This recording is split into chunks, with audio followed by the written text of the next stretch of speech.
നമസ്കാരം. National broadcasting news India Gulf അപ്ഡേറ്റ്സിലേക്ക് ഏവർക്കും സ്വാഗതം.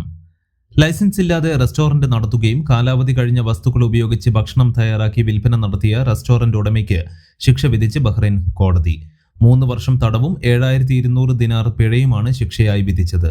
ഭക്ഷ്യസുരക്ഷാ മാനദണ്ഡങ്ങൾ പാലിക്കാതിരിക്കുക, കാലാവധി കഴിഞ്ഞ ഭക്ഷ്യവസ്തുക്കളും സാധനങ്ങളും വിൽപ്പന നടത്തുക, വൃത്തിഹീനമായ സാഹചര്യത്തിൽ ഹോട്ടൽ നടത്തുക തുടങ്ങിയ കുറ്റങ്ങളാണ് പ്രതിക്കെതിരെ ചുമത്തിയത്. ലൈംഗികാതിക്രമമോ പ്രായപൂർത്തിയാകാത്തവരുമായുള്ള സമ്മതത്തോടെയുള്ള ലൈംഗിക ബന്ധമോ ഉൾപ്പെടെയുള്ള കുറ്റകൃത്യങ്ങൾക്ക് UAE-യിൽ കർശനമായ ശിക്ഷകൾ നടപ്പിലാക്കും. ഇതുൾപ്പെടെയുള്ള കുറ്റകൃത്യങ്ങളുടെയും ശിക്ഷകളുടെയും നിയമത്തിലെ ചില വ്യവസ്ഥകളിൽ UAE സർക്കാർ വെള്ളിയാഴ്ച ഭേദഗതികൾ പ്രഖ്യാപിച്ചു.